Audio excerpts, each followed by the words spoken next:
Dieu donne la prospérité. Dieu donne la prospérité.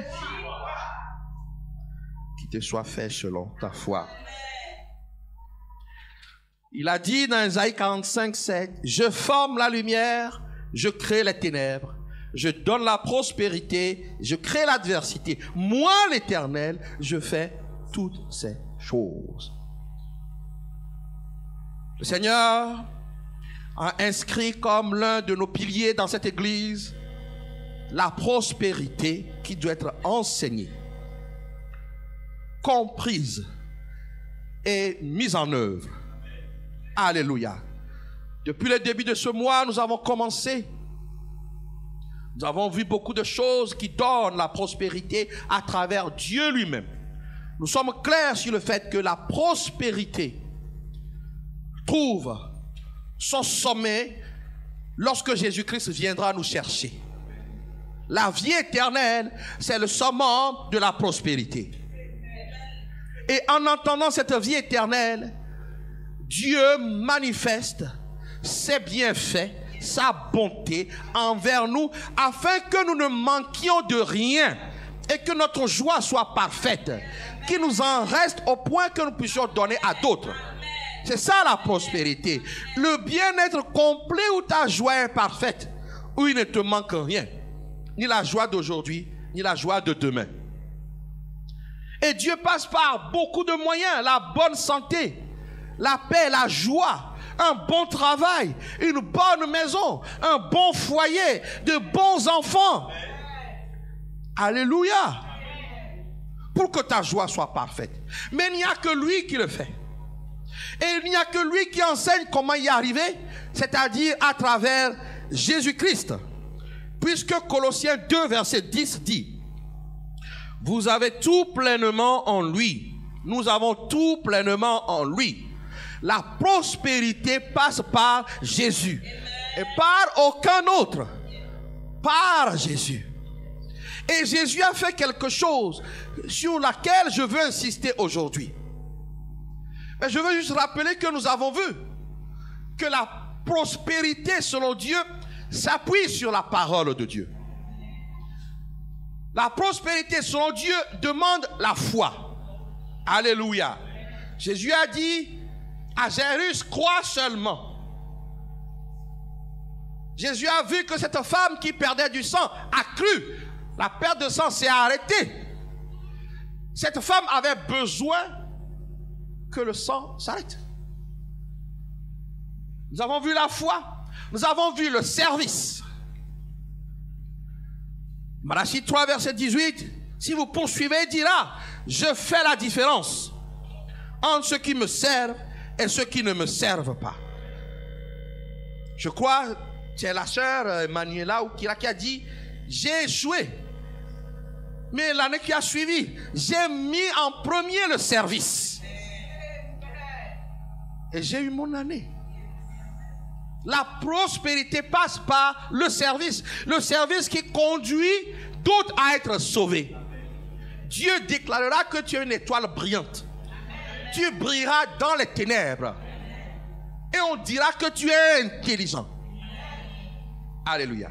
Nous avons vu dimanche dernier que pour exercer les ordres que Dieu nous donne, il fallait l'intelligence et la sagesse. L'intelligence pour comprendre ce que Dieu nous demande. Quand tu comprends que quand Dieu te demande de faire quelque chose, c'est pour ton bien, tu le fais. Quand tu penses que Dieu t'exploite, c'est que tu es fou, pour ne pas dire un autre mot. Tous ceux qui pensent que Dieu les exploite et que le pasteur exige trop, je vais trouver un autre mot pour ne pas te fâcher, c'est que tu es fou. Tu n'as rien compris. L'intelligence te permet de voir Dieu, de comprendre ce que Dieu fait. Et la sagesse te permet de réaliser les choses que Dieu te demande. Parce que Dieu nous a associés à son règne. Dieu nous a associés pour faire les choses. Dieu ne viendra pas comprendre, faire les maths à ta place. Mais il va te donner les capacités de faire les maths. Dieu nous associe. Il exerce mes mains au combat. Quand il t'engage dans un combat, il te donne l'intelligence et la sagesse pour triompher. Alléluia. Mais tout cela, c'est en Jésus-Christ. C'est en Jésus-Christ, pourquoi? Et c'est le point que nous allons voir aujourd'hui. Parce que Jésus-Christ a amené à l'homme qui a cru la rédemption. Dis avec moi, rédemption. Dis avec moi, rédemption. Encore plus fort, rédemption. Qu'est-ce que la rédemption? Qu'est-ce que la rédemption? Parce que une chose, en fait, vous le savez, j'étudie pour comprendre les églises qui prospèrent, je les étudie. Pour voir ce sur quoi leur marche est fondée en Jésus-Christ. Nous disons tous que nous sommes en Jésus-Christ, mais d'autres réussissent mieux que nous. Parce qu'ils ont trouvé des secrets. Ils sont allés plus en profondeur. Parfois des profondeurs simples, pas compliquées, mais il faut quand même aller. Nous avons tout pleinement en Jésus-Christ. Parce qu'il a apporté la rédemption dans notre vie. Alors nous allons, avant de vous définir ce qu'est la rédemption, nous allons lire un passage.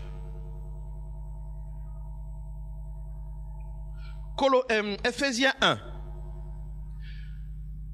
Prends ton temps, note bien aujourd'hui.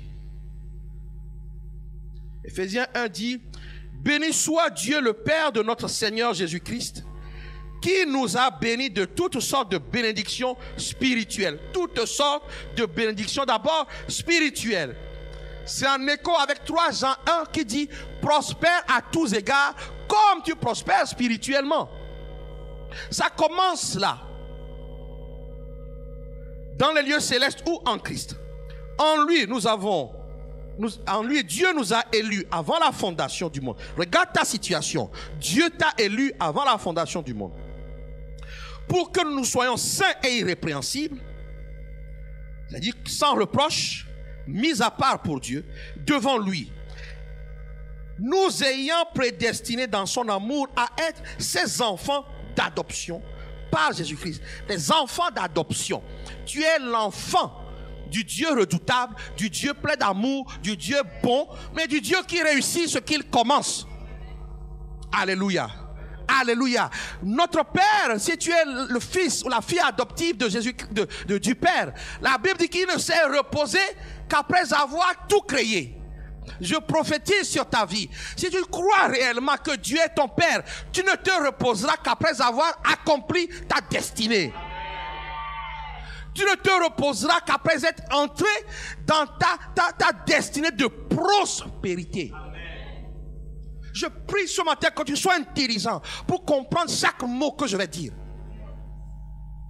Si tu es le fils adoptif de celui-là qui ne s'arrête pas en chemin, qui ne t'est pas permis de t'arrêter ou en chemin.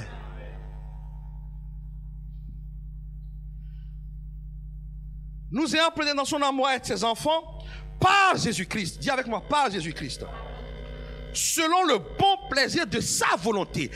Quand Dieu t'ouvre l'intérieur, tu comprends. Je ne suis pas sauvé par la volonté de mon père ou de ma mère. Je ne suis pas sauvé par la volonté du pasteur Geoffroy. Je ne suis pas sauvé, je ne suis pas devenu enfant de Dieu parce que j'ai payé quelque chose. Il y a quelqu'un d'autre qui a payé, on va le voir. Je suis devenu enfant de Dieu parce que Dieu l'a voulu. Alors si Dieu l'a voulu, c'est Dieu qui est au contrôle de ma vie. Est-ce que je peux entendre ton amen? C'est Dieu qui est au contrôle de ma vie. Voilà pourquoi lorsque parfois vous m'appelez, vous me posez un problème, qu'est-ce que je vous dis? Mon texto, quand je ne veux pas trop parler, qu'est-ce que je dis? Dieu est au contrôle. Moi je crois réellement, si Dieu n'était pas au contrôle, quelqu'un comme moi, je n'aurais pas 49 ans et quelques. Je vais vers la cinquantaine et je revendique, je dis que je passerai la cinquantaine. Pour quelqu'un qui n'était pas désiré, pour quelqu'un qui n'était pas censé vivre, Dieu est au contrôle. Sur le plaisir. Et je suis né enfant de Dieu parce qu'il l'a voulu. Et il m'a créé à la louange de la gloire de sa grâce. À la louange, à la célébration. Ma vie célébrera la grâce de Dieu. Je suis en train déjà de lancer les prophéties, la parole prophétique pour toi. Ta vie amènera seulement d'autres, mais aussi les anges, à célébrer Dieu. Voyez, oh quel Dieu! Quand je vois la vie de Frédéric, quel Dieu! En lui, verset 7, et c'est ça la clé. En lui, est-ce qu'on peut lire ensemble le verset 7? En lui, nous avons la rédemption par son sang, la rémission des péchés, selon la richesse de sa grâce. Nous avons la rédemption. Et si nous poursuivons, il dit, selon la richesse de sa grâce. Selon, j'aimerais que quelqu'un, toi qui penses que tu dois tout à quelqu'un, je suis libéré parce que j'ai la connaissance. Je dois ma vie à Dieu. Je dois mon salut à Dieu. J'ai été enseigné, on a prié pour moi, mais je dois d'abord mon salut à Dieu. Ce n'est pas un homme qui m'a convaincu de péché, de jugement, de justice. C'est Dieu par son esprit. Voilà pourquoi je peux me dire librement, je ne suis pas attaché au Dieu de ma famille. Je suis attaché à Jésus. Par la volonté de Dieu. Il dit de ça que Dieu a répondu abondamment sur nous par toute espèce de sagesse et d'intelligence. Nous l'avons lu la dernière fois. Le verset 11 dit, en lui, nous sommes aussi devenus héritiers, ayant été prédestinés suivant la résolution de celui qui opère toutes choses d'après le conseil de sa volonté. Verset 12, et c'est très important. C'est très important. En fait, quand tu sais ces choses, tu refuses de baisser la tête. Tu refuses d'abandonner. Tu refuses d'accepter ce que les hommes disent sur toi. Parce que les hommes ne t'ont pas créé. Parfois, le diable passe par eux pour t'affaiblir, affaiblir ta foi. Affaiblir ta foi. Vous ne me suivez pas la com là. Je suis déjà au verset, je ne sais pas le... Ah, ok. Bravo. Que Dieu vous bénisse. Est-ce qu'on peut acclamer le Seigneur pour Marie-Lourdes? Que Dieu vous bénisse.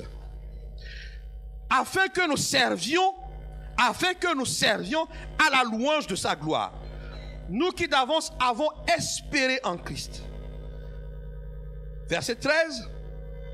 En lui, vous avez cru, vous avez été scellés du Saint-Esprit qui avait été promis, lequel est un gage de notre héritage. Mais tout part de la rédemption. La rédemption en Jésus-Christ, nous avons la rédemption. C'est quoi là alors la rédemption? C'est ton passeport pour vivre sans stress.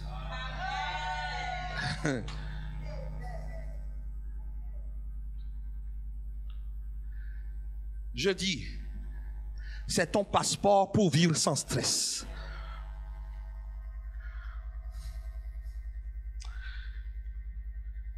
La rédemption, c'est un mot qu'on voit dans l'Ancien Testament et dans le Nouveau Testament. Et nous voyons que dans le Nouveau Testament, la dimension de la rédemption est beaucoup plus large que dans l'Ancien Testament. Dans Ésaïe 54, qui est un texte primordial pour nous, puisque Dieu nous a dit élargis l'espace de ta tente.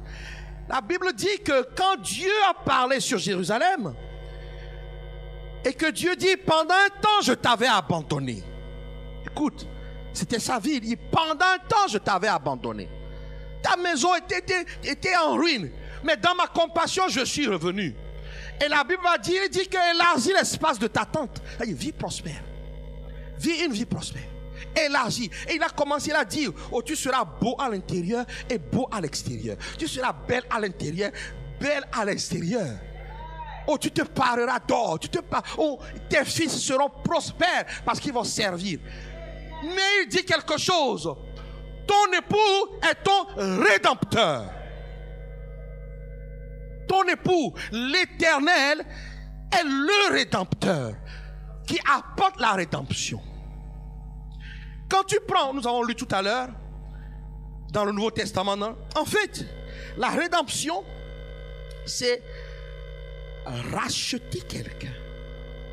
Racheter. On va voir de quoi? Racheter. Racheter de l'esclavage. Je dis, si tu es esclave, tu n'es pas capable de te mouvoir et de faire ce que tu as envie de faire. Sauf si ton maître est bon. Mais je ne crois pas que Satan soit bon. C'est racheter, c'est payer le prix. Mais c'est aussi accomplir une vengeance en faveur de quelqu'un. Vous me suivez? Accomplir. Mais le sens profond, c'est racheter de l'esclavage.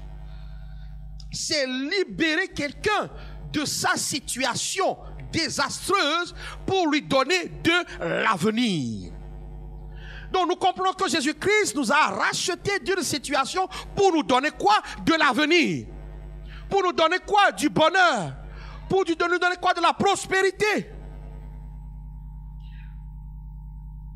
C'est délivrer quelqu'un pour que cette personne-là puisse vivre libre. Libre. En fait, pour comprendre ça, il faut voir quelle est la situation de l'homme sans Dieu. Quelle est la situation de l'homme sans Jésus? Peu importe les costumes qu'il porte, peu importe le nombre de voitures, peu importe le nombre de maisons. Écoutez-moi bien. Peu importe ce qu'il a ou ce qu'il n'a pas, peu importe sa pauvreté. Peu importe, il est esclave de quelqu'un sans Jésus. Il est esclave de quelque chose sans Jésus. Et tant que cette personne sans Dieu n'est pas délivrée, celui qui est son maître peut faire ce qu'il veut avec lui. Alors il n'y a pas d'espoir, il n'y a pas de prospérité pour les esclaves. Quelle est la situation de l'homme sans Dieu? Alors nous allons prendre quelques versets. Est-ce que tu veux prendre quelques versets? Tu veux prendre quelques versets? Prenons Jean 8, verset 34. Jean 8, verset 34. L'homme sans Dieu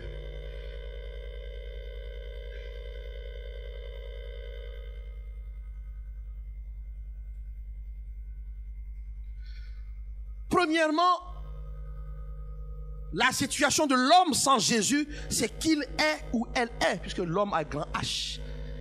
Il est esclave du péché. Il est esclave de la désobéissance. Il est esclave du mensonge.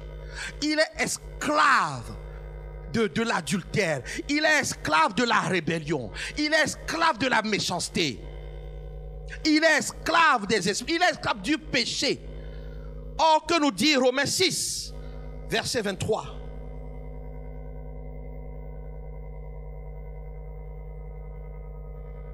Le salaire du péché, c'est la mort. Donc, quand tu es esclave du péché, tu es esclave de la mort. Devant Dieu, tu es mort. Et la mort, bien que respirant, tu ne sens pas bon devant Dieu. Sans Dieu, on est des êtres pourris devant Dieu. Le surnaturel ne sera jamais en notre faveur. Et nous ne serons pas capables de changer notre histoire, introduire, transmettre la joie, la vie à nos enfants. Avec le peu que j'ai et avec mon épouse, quand nous sommes entrés en Jésus-Christ, nous savons que nous laisserons un héritage sain à nos enfants. D'abord, Jésus-Christ. Nous les enseignerons, nous les enseignons et Dieu va nous donner quelque chose qui n'est pas bâti sur la corruption, mais sur le don de Dieu. Si je donne une maison à mon enfant, c'est un don de Dieu. Jamais il n'y aura d'histoire concernant cette maison. Sans Jésus-Christ, on est esclave du péché. On ne peut pas sortir de l'addiction de la drogue. On ne peut pas sortir de l'addiction du sexe parce qu'il y a des hommes et des femmes. C'est sexe, sexe et sexe.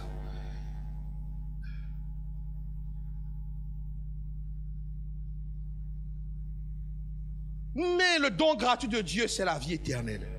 Non, esclave du péché, esclave de la mort. Que nous dit Hébreux 2,14?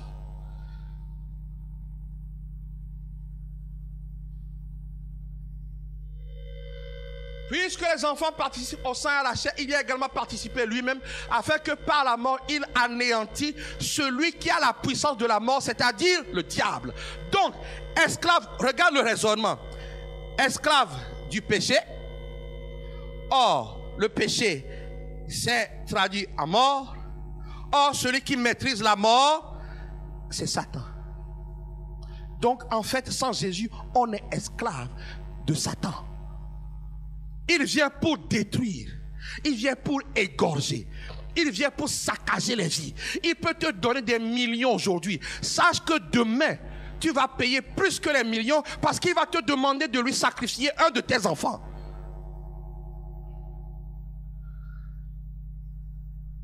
Esclave du mensonge, esclave de la corruption. Mon épouse et moi, on regarde en Netflix de temps en temps. Et quand on Netflix, ce que nous voyons, on regarde les films anciens avec des costumes d'époque. Mais nous voyons que les orgies, comment on appelle ça, comment je peux les mots, les orgies ou les relations sexuelles dans tous les sens, ça a toujours existé depuis Sodome et Gomorrhe. La femme, même femme, va coucher avec toi en même temps. Pendant que l'un... Mais nous voyons que la corruption, les combine, les complots pour détruire tel ou tel. Mais comment les gens... Il y en a qui disent, ok, je ne vais plus faire. Non, ok, j'ai été bien éduqué, je ne vais plus faire.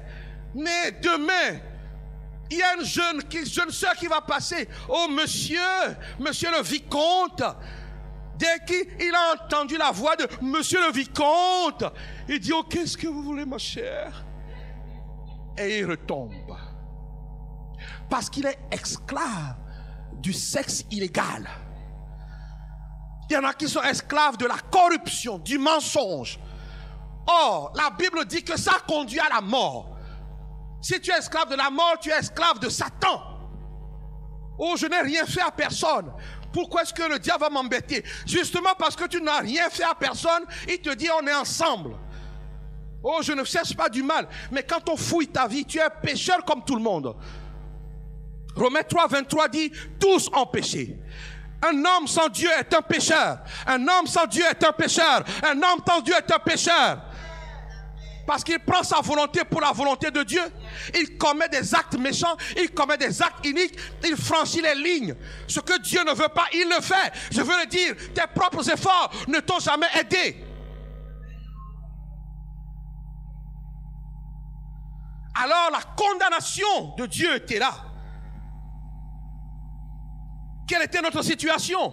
Esclave de Satan. L'homme sans Dieu est esclave de Satan. Peu importe ce que tu penses avoir, tu es esclave de Satan si le péché te domine.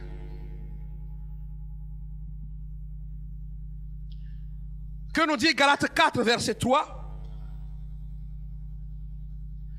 Galates 4 verset 3.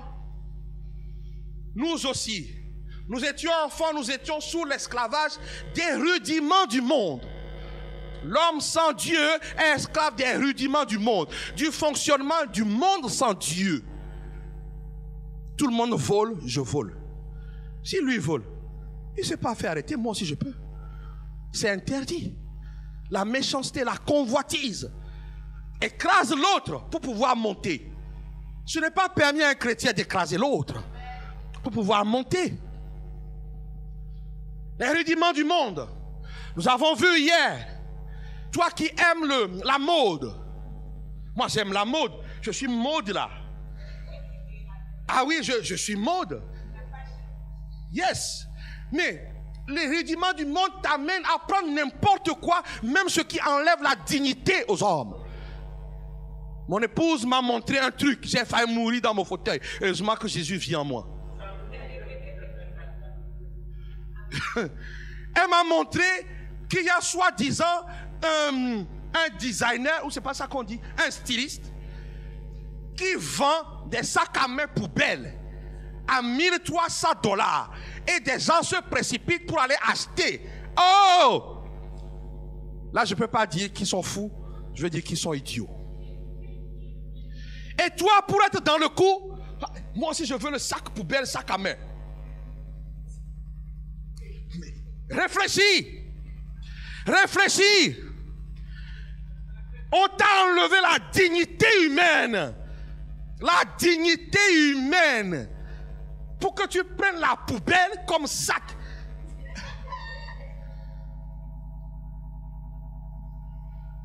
Mais non. Rudiment, le monde. L'amour du monde. C'est comme quand nous étions jeunes, à un moment donné, il fallait mettre les pantalons qui tombent là. Donc tu mets le pantalon, écoute bien. Toi-même, tu as pris ton argent. Non, peut-être pas ton argent, l'argent que ta mère t'a donné. Tu n'as pas gagné cet argent. Donc tu vas prendre le pantalon, hein, le pantalon qui tombe là. Et parce qu'il tombe là, tu es obligé de monter tout le temps. Et donc, tu es là. Tu es là. Tu es là. Alors j'ai dit, ça vient d'où? J'ai cherché. Parce que j'ai un garçon. On a eu des débats avec mon fils sur ces choses-là. Tu sais d'où est-ce que ça vient? On m'a expliqué. C'était dans les prisons. Si tu veux, prison, il y a des hommes. Tu veux dire à quelqu'un que je suis libre pour un acte homosexuel, tu mettais ton pantalon là. Donc c'était le signe. Oh, qu'est-ce qu'on voit? Tout le monde. Alors dans les églises, surtout dans les groupes de louanges,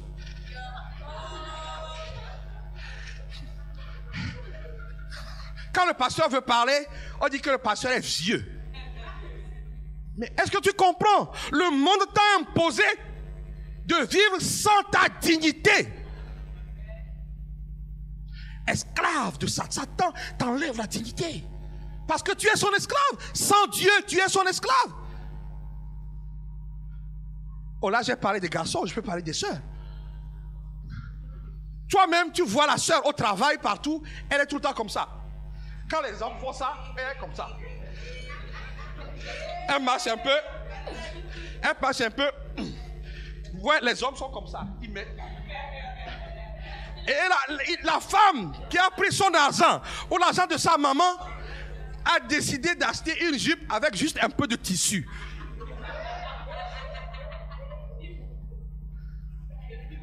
Donc, quand elle fait 1 mètre, le pire, c'est qu'en réunion, donc la soeur fait face à un gars.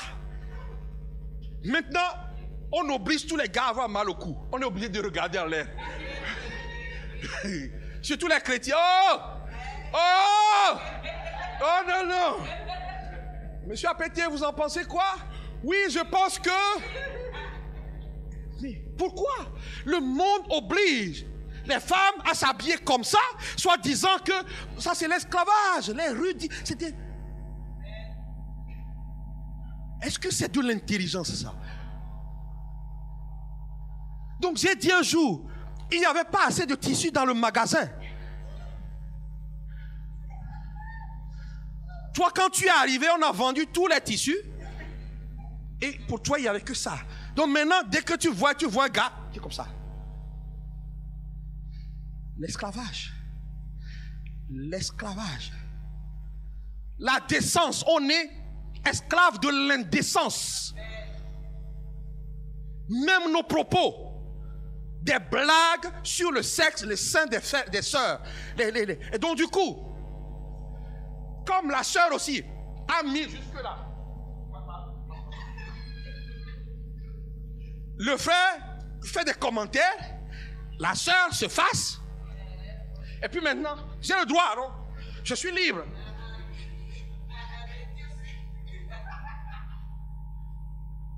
Sans Jésus, c'est comme ça qu'on vit. Esclave de Satan qui nous fait faire tout ce qu'il veut. Donc j'ai commencé quoi? Péché, mort, Satan. Mort, en fait, tu ne réalises plus. Tout devient normal. Comme la femme qui va dire, mais les hommes couchent avec 3 femmes. Il dit, moi aussi, j'ai le droit. En fait, tu es morte. Une vraie femme ne peut jamais accepter ça. Même une femme qui a envie, dès que le frère commence à congratuler une autre soeur, elle se présente. Vous voyez, là, tu vois, là, je suis en train de... Bonjour, sœur Berline.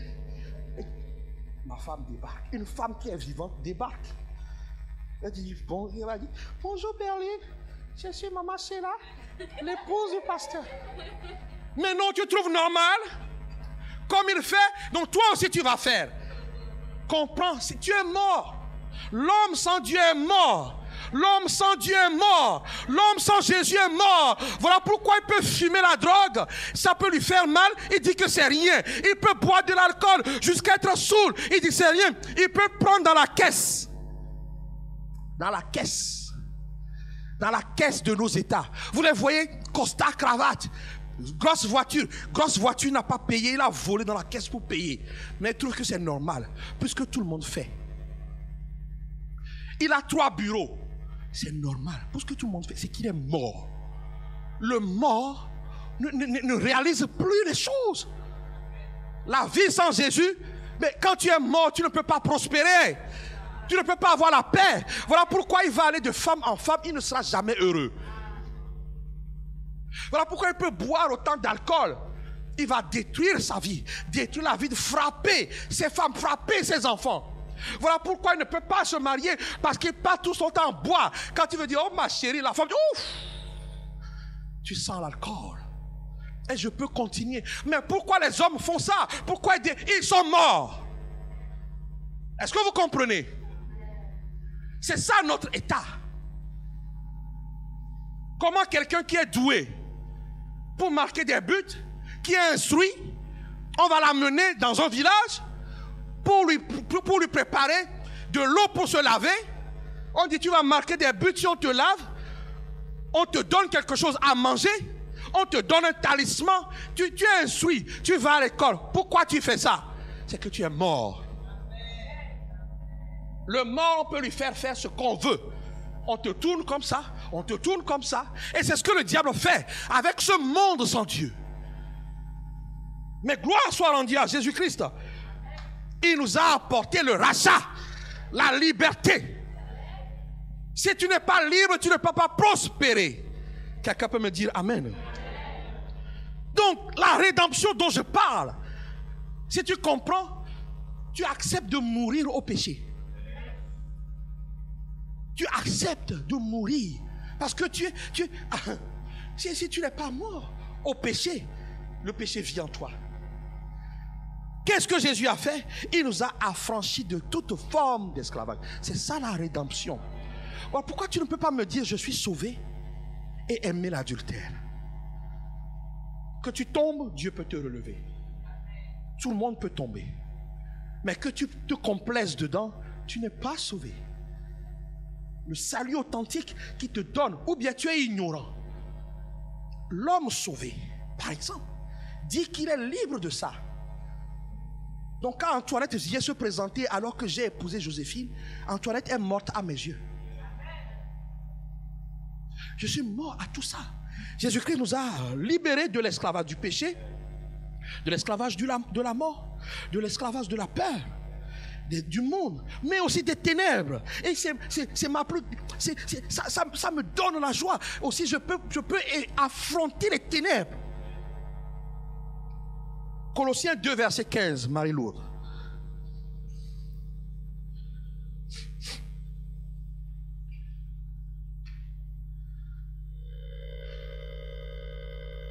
J'ai dit, péché, mort, Satan.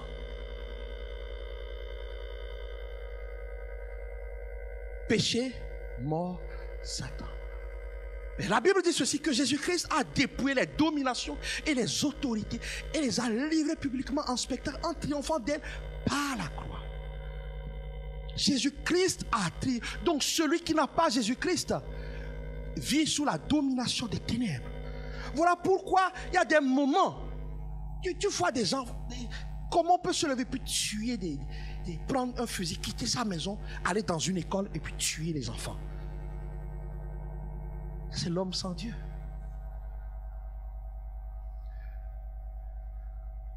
Comment tu peux aller à l'école et puis à un moment donné, mais tous les autres réussissent, toi tu es bloqué. Quand tu vas consulter, puisqu'ils vont consulter aussi les ténèbres, les ténèbres te disent, mais écoute mon gars, ton père avait promis ça, il n'a pas donné. Ton grand-père avait promis ça, il n'a pas donné. Et on va dans les générations en génération.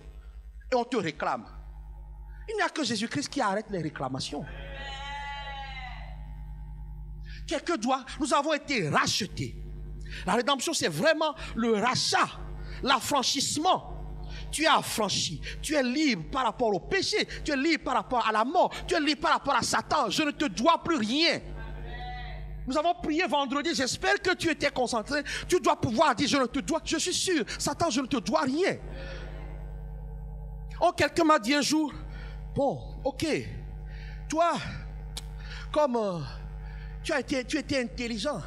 Oui, les démons qui ont dit, le démon qui a dit, ou l'esprit qui a dit, qui t'a engendré, c'est lui qui t'a donné l'intelligence pour que tu réussisses et que tu... J'ai failli, j'ai respiré parce que c'était un serviteur de Dieu. Je peux être impertinent, ne me sous-estimez pas, je peux être pas insultant, mais quand tu me dis des choses, je ne crois pas. Jésus-Christ a tout arrêté. Si les choses me poursuivent, moi j'ai le droit de me retourner, de réprimander et de chasser. J'ai dit d'accord. Quoi? Je suis libre. Jésus-Christ m'a libéré des ténèbres, du monde. L'homme sans Dieu, c'était ça notre situation. Le diable peut faire de tout ce qu'il veut avec toi. Voilà pourquoi lorsque le chrétien lui donne accès, tu refais des choses que tu as vomi. Tu recommences à pécher parce que tu lui as donné accès. Que personne ne joue avec le péché. Parce que Jésus-Christ est venu nous libérer. Jésus-Christ est venu. Donc, la rédemption, c'est que nous étions esclaves et Jésus-Christ nous a rachetés. Comment? Tu vas me dire, il a payé un prix à Satan? Non. Est-ce que tu peux dire avec moi non? Est-ce que tu peux dire avec moi non? Il a payé le prix au Père pour que le Père t'arrache de force. Celui qui est racheté, en fait, le Père exigeait un prix pour ta prospérité. Dieu dit, je le libérerai, mais il faut que quelqu'un paye pour ses fautes. Il faut que quelqu'un paye pour son association avec Satan. Que quelqu'un paye pour ses expériences sexuelles. Il y en a qui font des expériences sexuelles. D'abord, je vais goûter à un homme, après je vais goûter à la femme pour déterminer qui je suis. Ça, c'est la corruption de la chair. Ça arrive plus qu'on ne le croit. Je vous dis la vérité. Mais Dieu dit, il a péché, il m'a renié, il m'a rejeté. Il faut que quelqu'un paye. Ma justice, c'est que quelqu'un de pur doit payer. Quand il m'aura payé le prix, j'irai l'arracher. La rédemption, c'est qu'on t'a arraché des mains de Satan. Bon, viens, on va faire l'expérience. Viens, Frédéric. Ok, Berlin. Comme je vois que tu es en train de décliner. Ah, je regarde, il y a quelques heures qui déclinent là, je vais venir vous chercher. Vous ne pouvez pas louper ce message. Alors, tiens-le. Non, pas le coup. Esclave. Oh, il ne va pas t'étrangler. Oh. Tu ne fais pas des... Il va juste te... Les deux mains. Il ne va pas t'étrangler. Prends les deux mains. Il ne va pas... Tu vois? Voilà. Là, l'homme sans Dieu est comme ça. Satan peut le soulever, faire sabbat, faire ce qu'il veut, lui donner tout ce qu'il veut à manger. Et il y a un.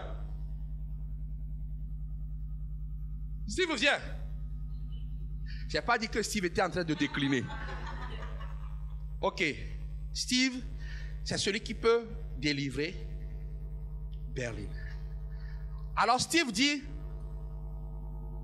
mon fils, tu dois payer pour que je le délivre.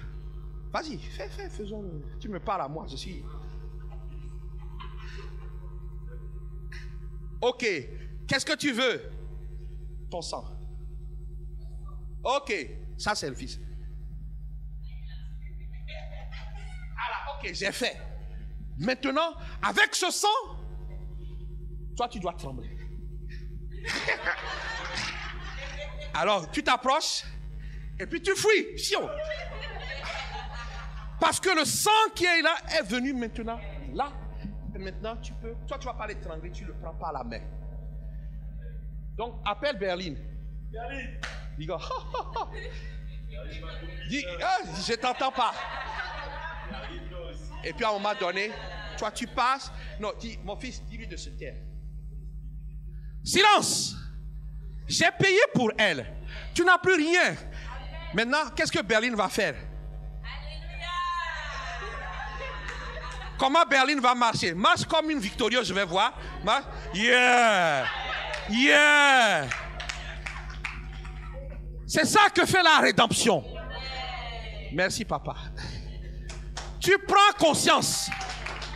Tu prends conscience que ta démarche doit changer.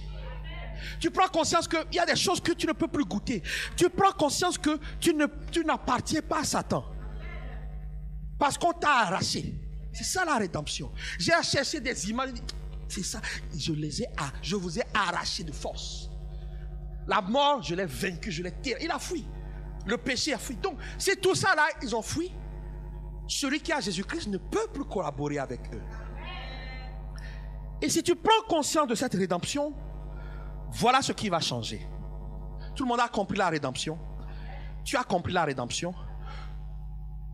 C'est quoi ce chant-là? Je ne suis plus esclave de la mort. Je suis enfant. Si tu comprends ça, en fait, ton regard sur la vie change. La rédemption te donne de nouvelles perspectives qui t'amènent à la prospérité. Pour terminer, je vais voir 4 perspectives. Celui qui comprend la rédemption, première perspective que tu dois avoir à la tête, dans la tête et dans le cœur, c'est que celui qui est libéré est appelé à régner. Tu étais esclave avant, d'autres régnaient sur toi. Les démons faisaient ce qui... Tu peux commencer une affaire, ça s'écroule. Tu fais si ça s'arrête. Tu veux te marier, ça s'arrête. Tout ça là, parce qu'ils maîtrisaient ton destin. Mais comme maintenant que tu es libéré, tu dois régner dans le royaume que Dieu a préparé pour toi. Apocalypse 5 verset 9 dit: il chantait un cantique nouveau en disant: tu es digne de prendre le livre et d'en ouvrir les sceaux, car tu as été immolé et tu as racheté pour Dieu par ton sang Geoffroy et toute sa lignée. Et tu as fait d'eux un royaume et des sacrificateurs pour Dieu. Ils régneront sur la terre. Ils quoi? Régneront sur la terre. Chacun a, j'allais dire une piole, chacun a un domaine. Dans le royaume de Dieu, tu as un territoire. C'est ce territoire qui doit produire du fruit. Tu as un Éden. Si tu ne règnes pas, quelqu'un d'autre prendra. Tu es racheté. Jésus a payé la rançon pour que tu puisses régner. Nous régnerons au retour de Jésus, mais le règne est encore possible aujourd'hui, comme prémisse. Alléluia. Alléluia. Donc quand tu comprends ça, comment tu vas régner? Il faut juste, peut-être que je ne vais même pas aller plus loin que ça. C'est que j'ai une question à te poser. Qui es-tu? Si tu comprends la rédemption, qui es-tu? Non, à qui es-tu connecté? À qui es-tu connecté? Il y a une connaissance qui m'a envoyé une vidéo la semaine dernière. Et dans la vidéo, c'est des rois d'un peuple. Je crois que j'ai compris. C'est d'une région de chez nous. C'est un roi traditionnel, mais qui est puissant, et qui a réuni les sujets de plusieurs pays. C'est-à-dire qu'il était, imaginons, au Ghana, par exemple, mais il a des sujets partout. Donc il les a réunis. Il les a réunis. Et chacun est venu avec ses démons. Chacun est venu avec sa puissance. Et il est assis. Et il disait ceci.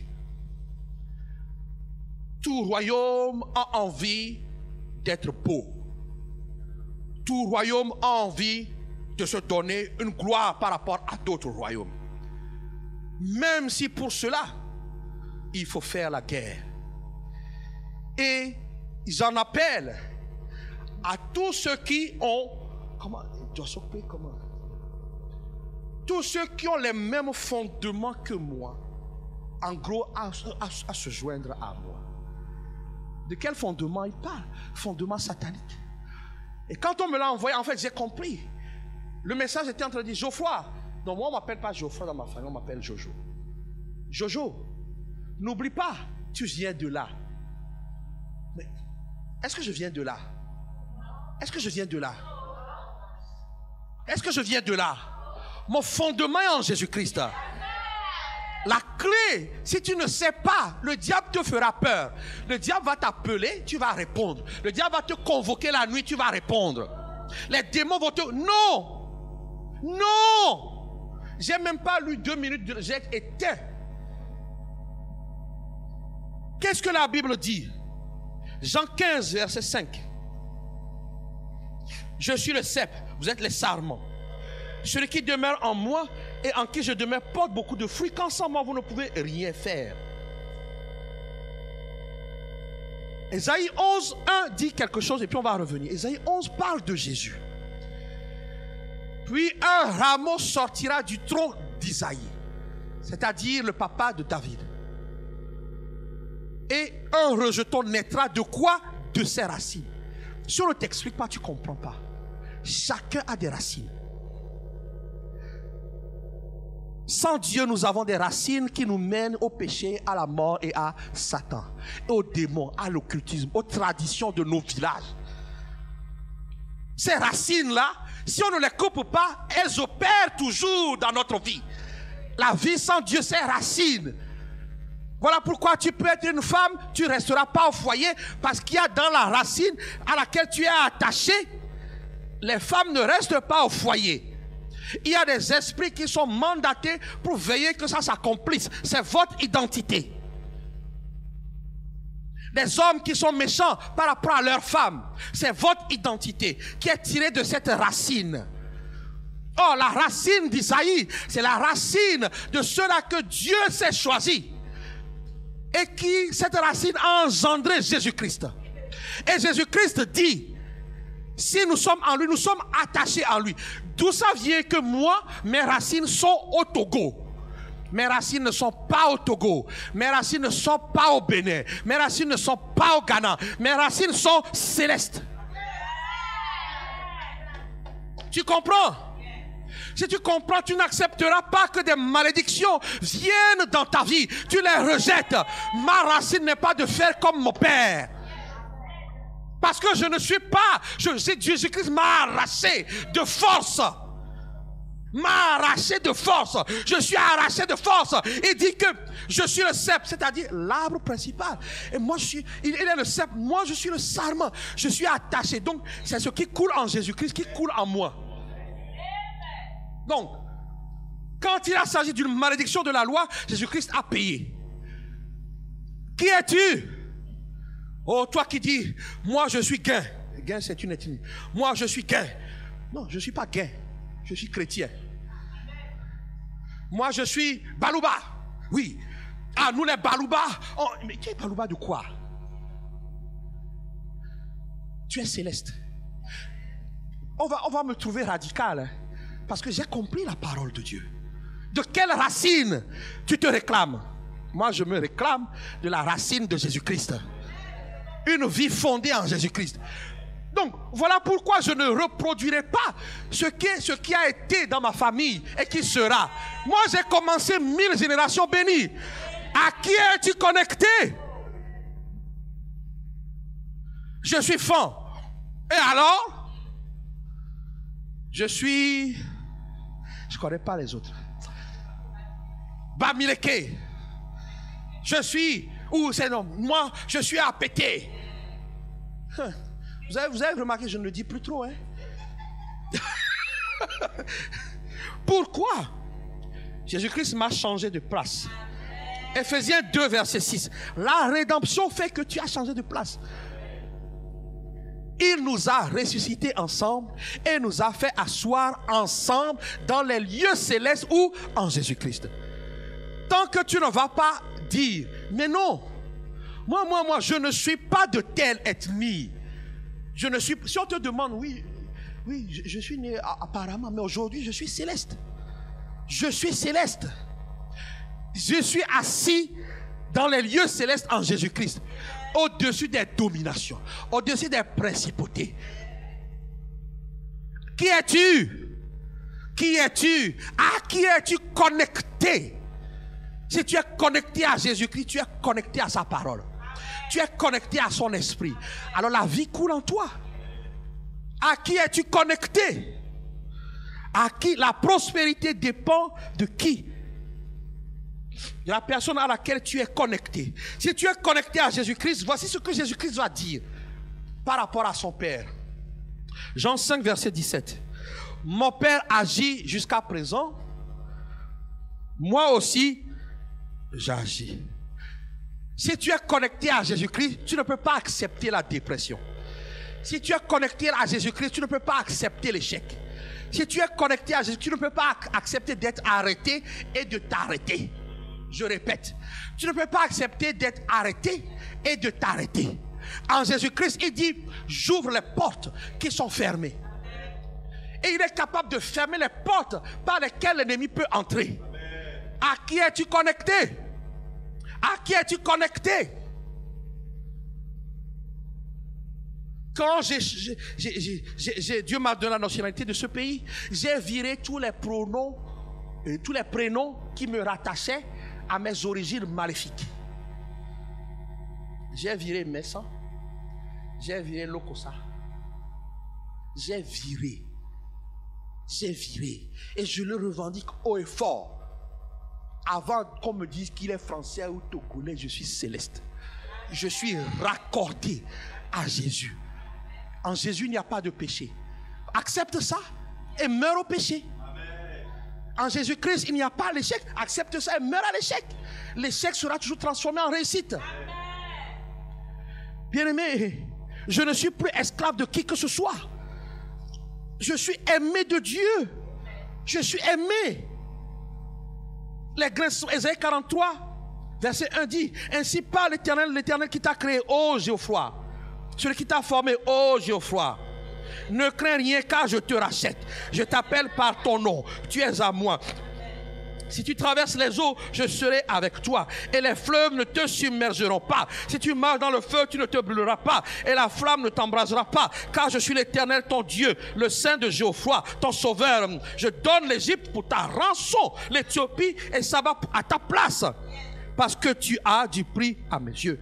Parce que tu es honoré et que je t'aime. Je donne des hommes à ta place et des peuples pour ta vie. Maintenant que Jésus-Christ a été donné pour moi, quiconque s'attaque à moi sera donné à ma place. Quiconque me promet la mort, lui-même mourra. Quiconque me promet la maladie, beaucoup doivent faire attention. Tous ceux qui ont déclaré des choses méchantes contre ce ministère, ce qu'ils ont déclaré, ils vont le vivre. Parce que le Seigneur m'a dit, je t'aime.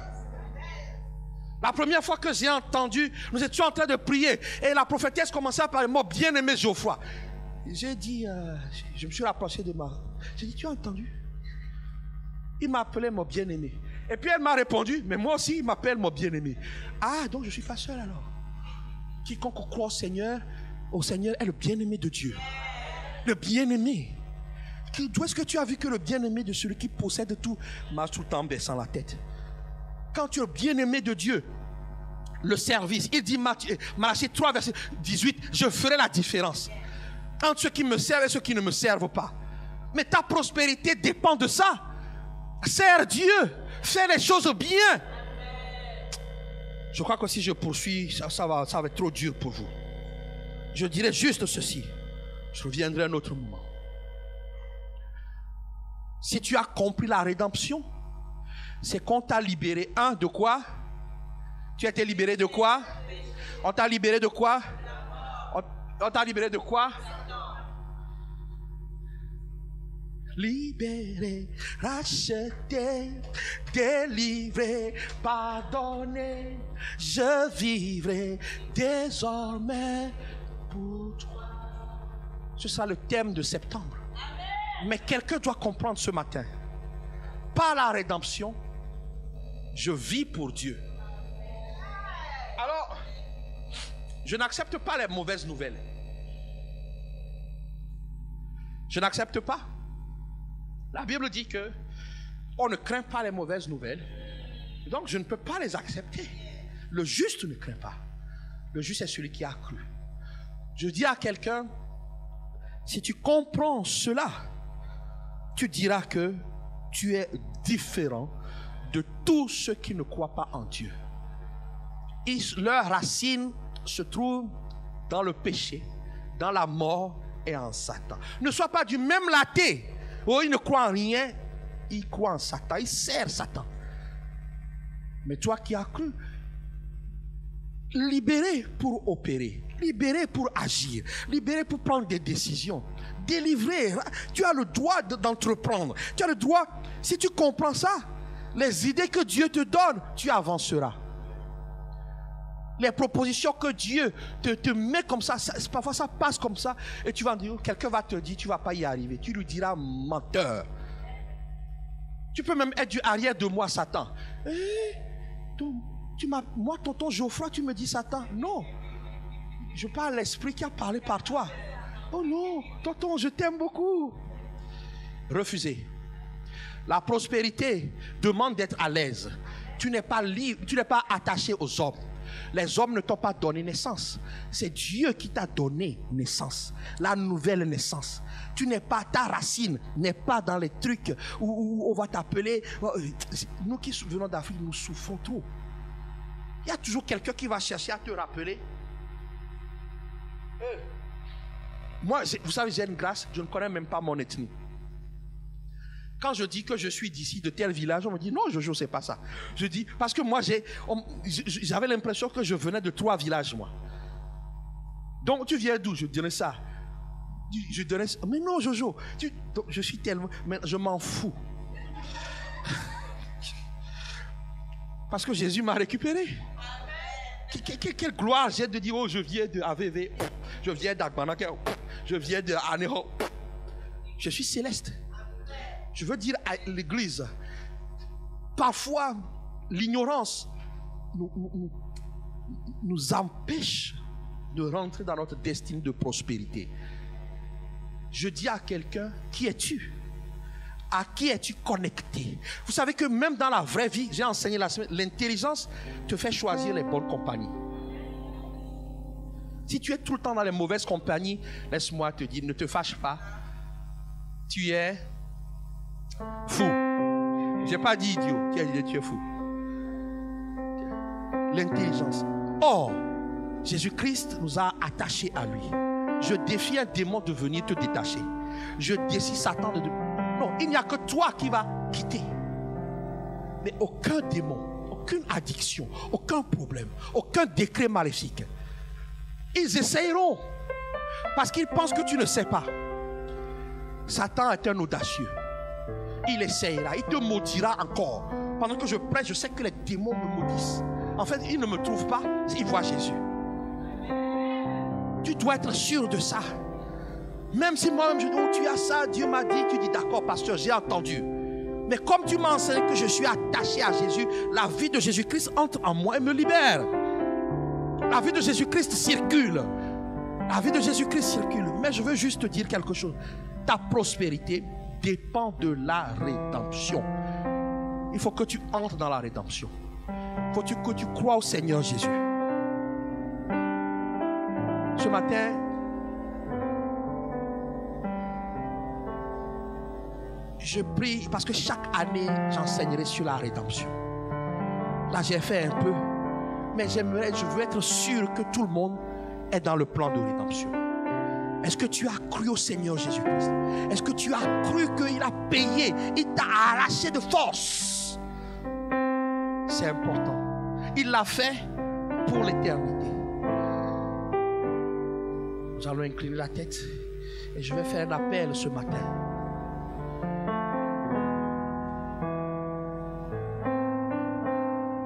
Tu veux que la vie qui est en Jésus-Christ circule dans toi et qu'on ne puisse plus t'associer à ton village, à telle personne, au démon, à Satan, à la mort, au péché.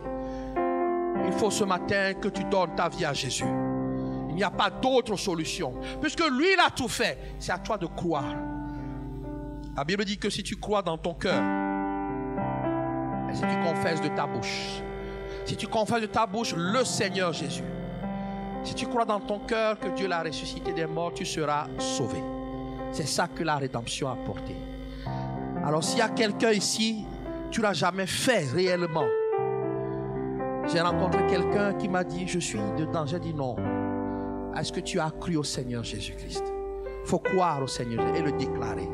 Donc s'il y a quelqu'un dans cette salle aujourd'hui, c'est une prière à faire. Vous qui êtes connectés, vous qui regardez, il faut absolument entrer dans le plan du rachat, le plan qui te garantit le succès, la prospérité. Alors fais cette prière avec moi. Fais cette prière avec moi. Je suis esclave. Fais cette prière avec moi de tout ton cœur. Toi qui t'es refroidi, toi qui as même arrêté même de croire, tu peux encore confesser, proclamer, afin que le surnaturel entende ton choix. Dis avec moi, Dieu Tout-Puissant, merci pour ma vie. Je reconnais que pour moi, tu as envoyé Jésus-Christ à la croix pour mes péchés. Il a souffert, il a versé son sang, il est allé dans le tombeau, il est ressuscité des morts le 3e jour. Il est monté aux cieux à la droite de Dieu. Je te demande pardon pour mes péchés. Lave-moi. Purifie-moi par le sang de Jésus. Je crois que je suis pardonné et justifié par son sang. À partir d'aujourd'hui, Jésus, je te reconnais, je te confesse et je te reçois dans ma vie comme mon sauveur et Seigneur personnel. Jésus, je te donne ma vie. Viens habiter en moi par ton esprit pour m'instruire, me diriger, me transformer. Merci Père de m'avoir accordé la vie éternelle, d'avoir fait de moi ton enfant et d'être pour toujours mon Père. Amen. Si tu as fait cette prière ce matin, là où tu te trouves, que tu sois connecté aussi, lève juste la main droite, je vais prier avec toi. Père de gloire, Père de bonté, tu as entendu ces prières. Je prie ce matin que le plan de rédemption soit totalement manifesté dans leur vie et que, Seigneur Dieu, le bonheur et la grâce les accompagnent. Je prie que tout projet maléfique qui les réclamait s'arrête maintenant au nom de Jésus-Christ. J'efface leur nom de tous les registres sataniques. J'appelle le feu du ciel pour détruire toutes les racines ancestrales sataniques qui les réclament. Qu'ils soient remplis de ton esprit et qu'ils marchent en nouveauté de vie. Recevez le Saint-Esprit, l'Esprit qui instruit, qui transforme, qui amène avec la puissance de Dieu. Goûtez à la puissance de Dieu dès aujourd'hui, au nom de Jésus-Christ. Amen. Que nous pouvons nous lever, nous allons proclamer que nous ne sommes pas esclaves de la mort. Tu vas chanter fort.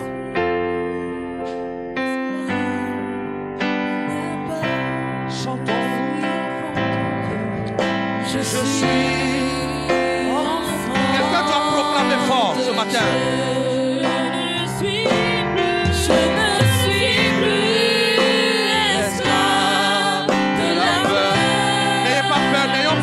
Avançons seulement. Je suis enfant de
déclarer sur toi ce que ça ramène d'être enfant de Dieu.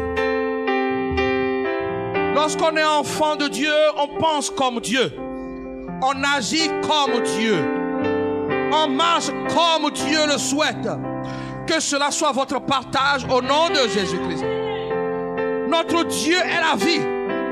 Je déclare ce matin que quiconque a proclamé haut et fort qu'il est enfant de Dieu, sans honte, qu'il reçoive la vie de Dieu, la vie Zoé, reçoit la vie de Dieu, reçoit la vie de Dieu, reçoit la vie de Dieu, reçoit la vie de Dieu et marche dans la vie de Dieu.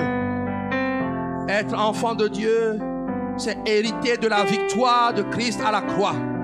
Alors je déclare ce matin que parce que tu as déclaré que tu es enfant de Dieu, l'échec amené par les ténèbres dans ta vie recule et est réprimandé ce matin au nom de Jésus-Christ. Je déclare que la victoire est ton partage. Je déclare que les dominations, les principautés sataniques, les esprits méchants dans les lieux célestes n'ont pas le droit de te toucher. Voilà pourquoi je les réprimande, je les révoque au nom de Jésus-Christ.